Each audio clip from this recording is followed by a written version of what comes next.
Welcome to the City Center Podcast from West Palm Beach, Florida. I'm Jerry Marcello.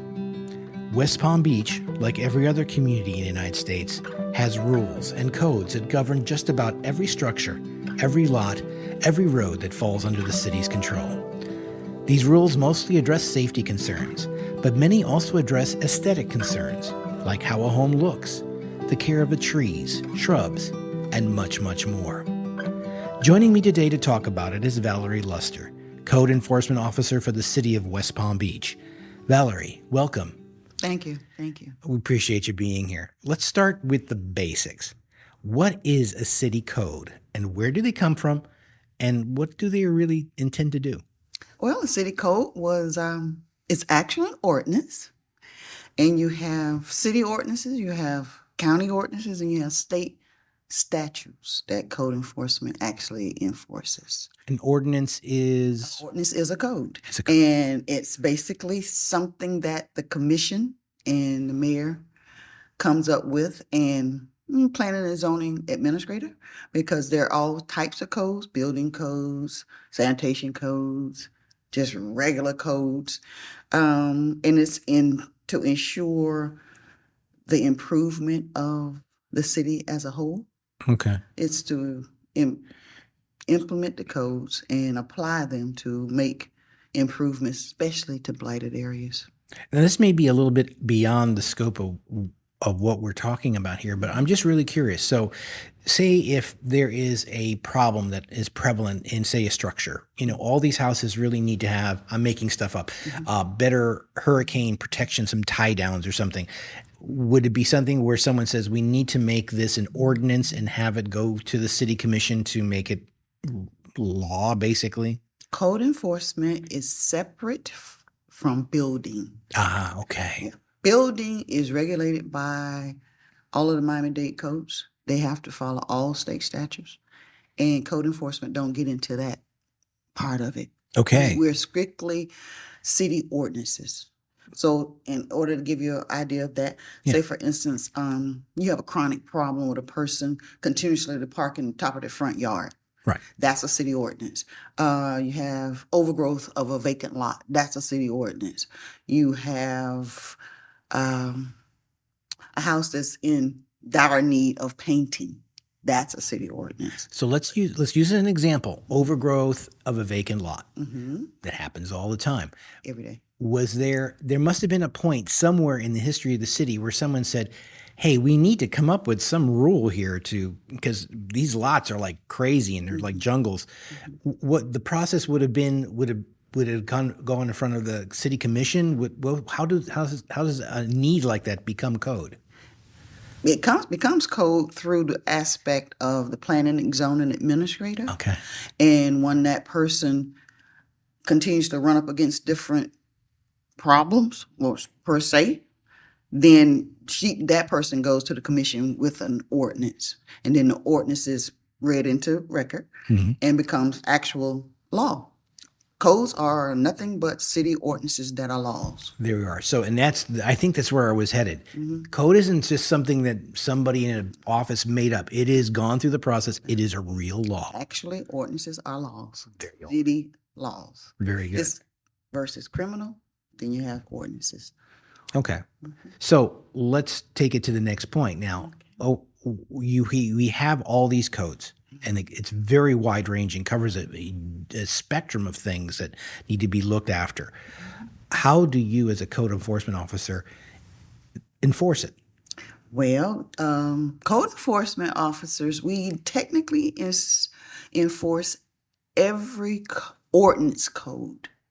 Not, for instance, police have codes where they can actually tow from the public right-of-way. Like if it's a junk abandoned vehicle on the public right-of-way, the police have codes. Every section of the code is sectioned.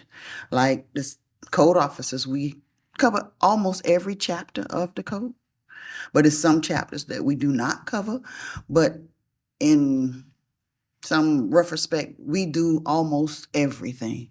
Wow. And most everything comes into the code department. Even if it doesn't belong to us, it comes to us. And then we have to maneuver it outside of code to where it's supposed to go.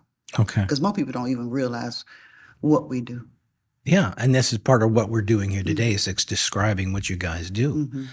All right, so following on what you guys do, Mm-hmm. how do you discover a violation? Is it something that you visually are Mm-hmm. patrolling, or does someone call you? How's it It's work? proactive and reactive.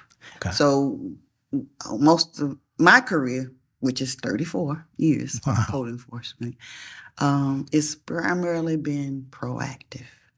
We do reactive complaints, and 2 years ago, the governor made a new law where code enforcement could not do anonymous complaints.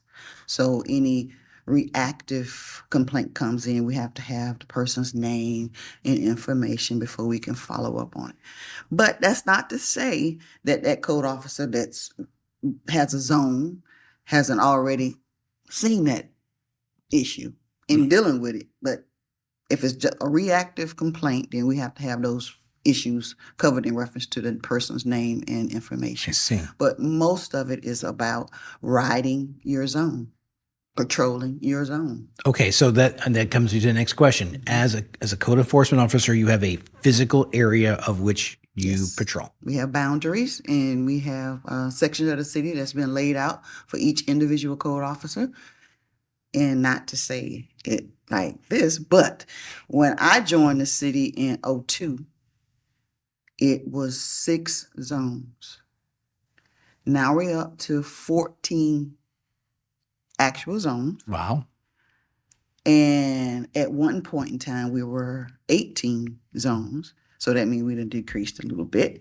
And the zones are somewhat pretty large because this city has grown with leaps and bounds. I'm a born native, so I know how West Palm started.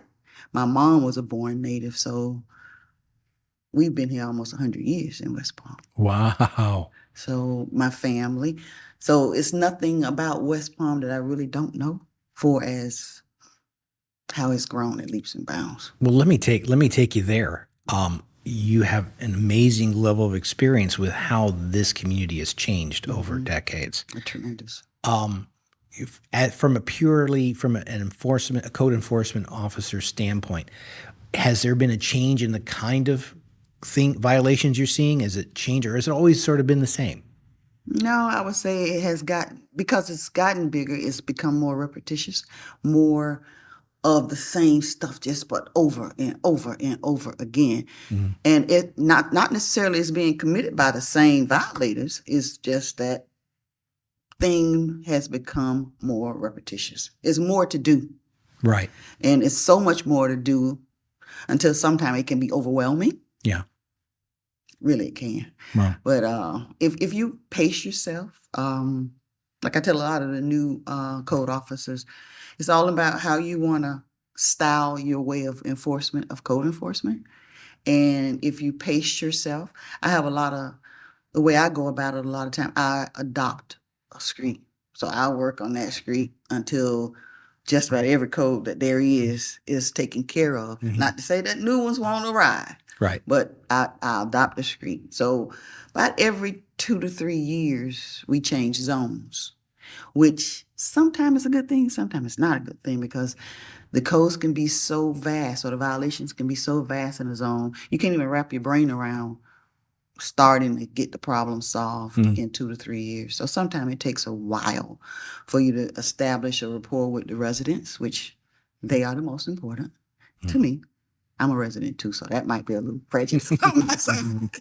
But I just believe in that. That's what we're here to do: is serve the public and improve their lifestyle. Code is about improving their lifestyle. I think that's the most important message we have to deliver today is, a lot of people see having violations of code being a nuisance or being a pain and, I've got to deal with this.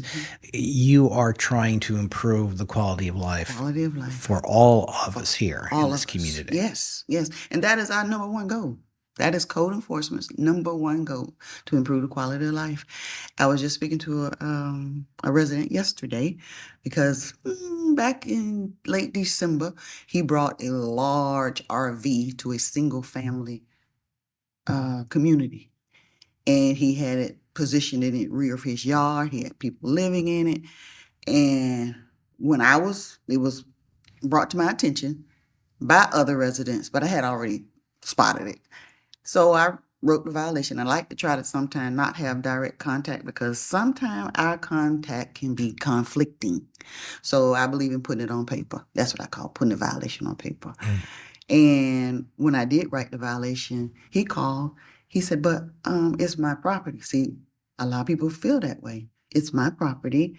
There's no HOA in this particular area of the city, and they feel like code enforcement is just a bother. So I told him, I said, well, no, it's not an HOA in this particular neighborhood, but it's code enforcement, and codes are for the entire city, HOA or not. And this is a single family area, community, and we can't have the property being used in the manner that in which you're trying to use it for. It's not a multi-use neighborhood, which we have a lot of multi-use neighborhoods. Believe it or not, Old Northwood was built, we was coming 1894, city of West Palm Beach. And Old Northwood might have been established in the early 1900s, starting out. But they started out with single-family home, cottages in the back. Some had a duplex, so that's a mixed-use community. A lot of other single-family communities were not built in that manner. It's great single-family. So he was like, wow, I didn't know that.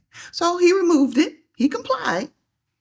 And he called me yesterday and said, I want to tell you how much I appreciate you, because I was really being agitated about the fact that you were making me get rid of I said, well, just think about it like this. Suppose after you did what you done, suppose some of your neighbors wanted to do the same thing. And can you imagine what would happen if that was to be allowed in that particular single family neighborhood? He said, oh, that would be it would be a hot mess, is how he said it. He didn't say it like that. But he said that would be a mess. I said, yes, it would be. Just imagine if it was no code and people just did whatever they wanted to do. You have semi-trucks parked in your front yard, tractor trailers parked on your block. You start something, it just blooms out of control. What if someone is thinking of doing something and they're not sure if it's going to violate a code or not? How would they find out? Call code. Okay. It's just that simple. If you move into a new neighborhood, I say when you move in this city, period, if it's not a condominium or apartment high-rise, you can't do much of those. You just live. But if it's something single family, duplex-wise, call code. It's so easy to just call and say, would this violate the code or what I can and cannot do? There you are. And do you happen to have a number? Yep. Okay. 561-822-1485. That's my direct number. Very nice. Very nice. And also, my guess is that there's probably additional information on the city website that people can come visit as well. All right. So you've had a massive amount of experience. What are the most common code violations you see? Well, I would say, first of all, it is overgrowth. It is trash and debris. Most unpaved parking. Inoperable vehicles, junk vehicles is what we call it. Unpaved parking is where you're not parking on a non-dusted surface. Commercial equipment, semis, tractor trailers parked in the neighborhoods, and illegal dumping is number one. Illegal dumping. Let's talk about that. Yeah. What exactly is illegal dumping? Illegal dumping is where you would dump something that's not in front of the place where it's going to be picked up. So most people see a vacant lot, they dump on it. Most people see, the city of West Palm have a lot of alleys, and back in the day they were usable alleys. I mean, we drove down them, we parked in our backyards from them. And today the alleys aren't as accessible, but people will actually dump junk, all kinds of stuff in the alleys or in the city easements. And that is the number one problem in this city, and especially certain areas. It's habitual. Now, is the people creating this mess and dumping material, are they from these neighborhoods or from their other places? We don't know unless Sanitation is, of course, sanitation and police basically handles illegal dumping because illegal dumping is a crime. That's not to say code don't write it because we do. If we can't catch the person, then we can't cite the, actually Right. give a ticket to. Now, I've over people in my career actually dumping whatever on the public right of way. Like you can go into some of these sleepy areas of the city and they literally will pull it in from wherever. Like for instance, this particular guy had came from the northern end of the city, came to the central part of the city, and he was dumping on the side of a road. I can tell you the road, A.E. Isaac is over in Pleasant City. And I just saw the truck pull up, and then all of a sudden I saw this person putting out drywall. Next thing I know, I saw a sink. So I just called the police, said illegal dumping is in progress. Can you send an officer to this location? They did. And that particular time, we were able to arrest that person. Then the judge mandated when it went to court that he cleans up that area for the next 6 months Wow. or stay in jail. So he had a choice. Hmm. So he chose to clean the area up for the next 6 months. But it happens every day. So what you're telling me, it's very important that you need to sort of catch these guys in progress. If you see it, say something. So as a citizen, I would pick up the phone, make a call. To 822-1900. That's the police dispatch. 822-1900. Okay. Push 0 and tell them I see active, in progress, illegal dumping. Would you recommend that they do only that? Should they confront the people on the street? I don't recommend that at all. Okay. For any circumstance, do not confront people on the street. Code enforcement, that is one thing that a lot of people have to understand. We do not accost or approach people, period. Because technically code enforcement is, our jurisdiction lies behind the sidewalk. We're private property enforcement. Huh. So everything on this side of the sidewalk is technically either sanitation or police.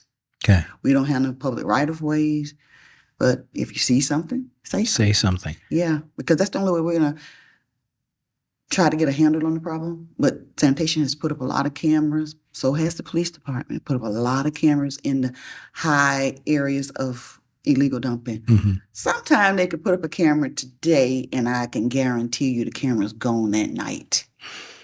Wow. That's just how fast the people in some of the areas say, well, you're not going to monitor us with a camera. And they knock it down, shoot it down, whatever. It's coming down. And sometimes they put them up to where you don't know where they are. And we have caught several people with that particular avenue. And some people have literally took pictures of them with their cell phones and called the police. If you can get a tag, the police will go and deal with that particular tag. If you can take a picture of it in progress, but the police don't come right away, you can send that to the police department and they're going to go because it's a crime. So you can take a picture if you can do it safely and not be some confrontational. Yeah, right. Confrontation. We don't advise that at all. Fantastic. Very interesting indeed. You, at the top of your list, you were talking about overgrowth being something that is very common you deal with. Yes. We have a lot of vacant properties in the city. We have a lot of not unfortunate, but elderly people that tend to not be able to maintain like they used to. Yeah. So being a code enforcement officer, we also, I want to put it, social workers. We're supposed to be able to some kind of way help move that forward, especially for our elderly residents, which we got a lot of organizations out there that help. So when I inspect and I find out how it's set up, scenario of the home set up, I ask that person when they call, do you have children? And yes, ma'am, I have children. I'll say, do you mind if I call your kids? So here we go reaching further than code enforcement because the whole object is compliance. So how we get there is going to be up to cooperation on both sides. So if those persons are willing to be cooperative, then I try to turn them on to any avenue that can help them. Because Solid Waste Authority has a program where they come out and pressure clean and paint your home. And they mainly do it for violators. If we violate you And I would say, well, let me give you connection with Solid Waste Authority. They do have what they call a Paint Your Heart Out. That's the name of their program. And they pressure clean and paint your property with no ties to it. I mean, they give you the paint. They bring out the pressure cleaner. And they bring all the volunteers with them. I think it's really important. What you're telling me is that it's not just the job of a code enforcement officer to simply write a ticket and say, "Here you go." You're actually, if they're willing to work with you and are positive, you'll give them a hand. Exactly. And I think I've been under 5 mayors, and I can say that each mayor that I've served under has always had that understanding that we're here to help. That's what we're really here to do. I mean, people have all kinds of things happening in their lives, and code enforcement is the last thing anybody wants to hear from. It really is. Because I tell people all the time, a police officer can stop you today and give you a speeding ticket, but you never have to see that person or hear from that person again. Code enforcement, once that violation is written, sometimes it takes up to a year to get the property in full compliance, according to what it is. If it's a big job where you need to replace a roof or you need to have some kind of structural something done. If, like, for instance, we went to a property and we could see where the side wall was tilted. We get building involved in, but that violation is still written by code. So therefore, now they got to get a structural engineer. Now they need to get the proper building permits. But we're working with it. It might take us a little while, but we're going to get to the compliance. And that's only done when we got full cooperation. If we don't, then it doesn't get done, and the law department sent a nice little lien over to the courthouse. Right. But for the most part, I've said in my 34 years, I've had more cooperation than I've not. That's great to know. And again, really interesting. It is not just you're writing a document, handing it off, and then disappearing. You're going to be a partner. You're going to make sure this gets done. We're going to get together, and hopefully for the betterment of your entire surrounding, we're going to make an improvement, a quality improvement. Very nice. Yeah. People say I'm hard-nosed, but I'm not. I just like to see things improved. And I'm big on that. We have an opportunity here. You have a mic in front of you. We're talking to people who live here in the city of West Palm Beach. What would you want to say? What is the message you'd like to share with people about what you do and what you're trying to do? I would love for my fellow residents and people that I serve, which is the citizens of West Palm Beach, to understand that code enforcement is here to help, to improve the quality of life for all of the residents. And in doing that, it's going to take cooperation on both sides. And my ultimate goal is the quality of life. So that's the ultimate goal of code enforcement. Valerie, thank you so much for your time today. It is amazing to know what you do and what your coworkers do to make the city a beautiful, safe, great place to live. Yes, and it is. It is. Everybody have their little, issues. Every city does. But we're here to make our city great. Fantastic. And thank you for listening to this podcast, direct from City Hall in West Palm Beach, Florida. We hope you enjoyed our conversation today. And if you did, please subscribe and let your friends know we're here. We also want to hear from you. Tell us what topics you'd like to know more about. Just drop us a note at podcast@WPB.org. The City Center Podcast is a production of the City of West Palm Beach Communications Department. I'm Jerry Marcello. We'll see you next time.